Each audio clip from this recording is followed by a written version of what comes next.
My Patreon supporters got to see previews and work-in-progress shots on the figure as I made it. If you want to join them, all you gotta do is donate even the smallest amount. Link is in the description below.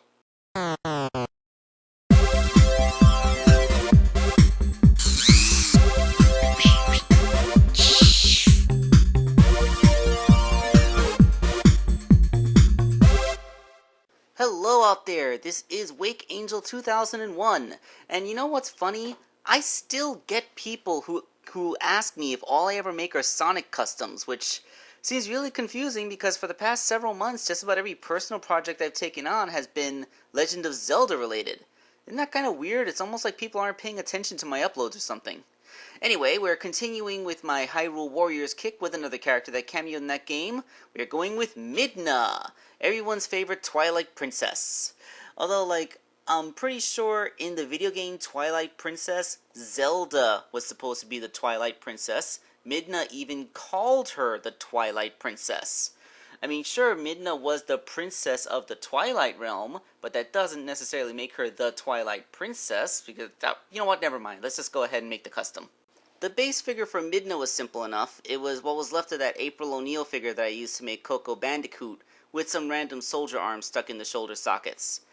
Deciding on who to turn into Wolf Link was a bit of a bigger quandary, as I spent months searching toy stores for any kind of articulated wolf figure. But every time I could find a wolf or dog figure, it was pretty much just a statue. Finally, I realized that the character Scooby-Doo was actually a dog with meaningful articulation, and was actually the perfect size for a Mega Bloks minifigure to sit on top of it like a mountable steed. So, yeah, Link is Scooby-Doo now.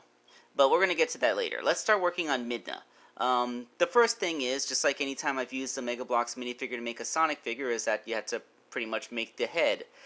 April O'Neil's head is still in there for nothing else than the ball joint, but Midna's head was made in stages. First, the round part with her ears, then details like the crown of her fused shadow and her back hair points, and finally, once all of that was hardened, her big old ponytail. I wanted to give her ponytail hair a little bit of expression because she uses it like a hand in the game. I know when she's idle it's very short, but I made it just a little bit longer and kind of a come hither gesture with her finger, like the come at me finger. Now her crown, the crest of her fused shadow, I couldn't just sculpt that because there's too many sharp edges and I don't have the tools to make that, especially with epoxy, which is very soft and won't support its own weight. So it's actually made out of craft foam. I simply cut the shape out of craft foam and then added a 3D effect by taking other strips of craft foam to make the detailing on it. And then all that was simply glued to the forehead. The result is a very convincing Midna head, don't you think? After that, it's pretty much just a repaint. I just had to paint the Midna patterns on the April O'Neil body and the arms. This actually wasn't too hard. I'm actually really liking these new satin paints. They may require like 3 coats to look good, but once they're finally on, they do not scrape off. They even hold on in joints, which is something that most of my other paints couldn't do. I wouldn't want to test it too much, but yeah, I've actually posed this figure around quite a bit, and I haven't lost any paints in her knees or elbows, which is really cool. Some lesser customizers might have considered this a completed project once you had the Midna, but Midna's almost never depicted separate from some kind of ride, even when she had to basically summon a Twilight Beast to ride around on in Hyrule Warriors. Of course, I didn't want to just make the random Twilight Beast, I wanted actual Wolf Link, so this could actually be a twofer custom. So let's get to modifying Scooby-Doo.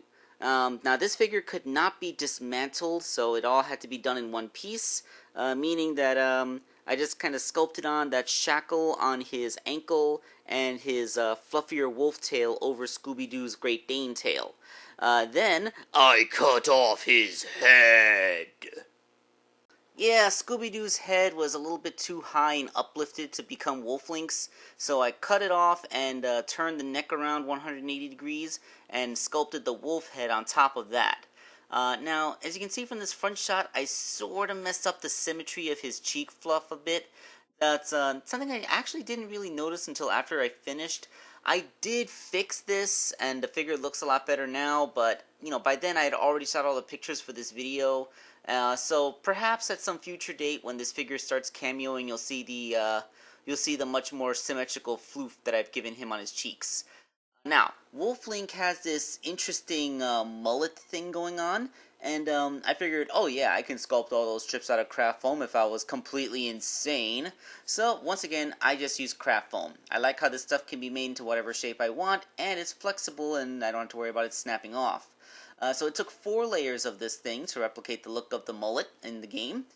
And kind of comes down over Link's neck, which is kind of why I call it the wolf mullet. So after that, all I needed was a paint job. And yeah, here's where the asymmetry of his cheek tufts really showed. And I'm like, ah man, I completely screwed this up. I'll fix it in post. But of course, post never came in time for this video. But whatever, the Wolflink figure is completed and he is posable. Although being based off of Scooby-Doo, he does look a little bit dorky. Let's see him next to the Midna figure, shall we? And there's the pair of them. Looking pretty good next to each other, don't you think?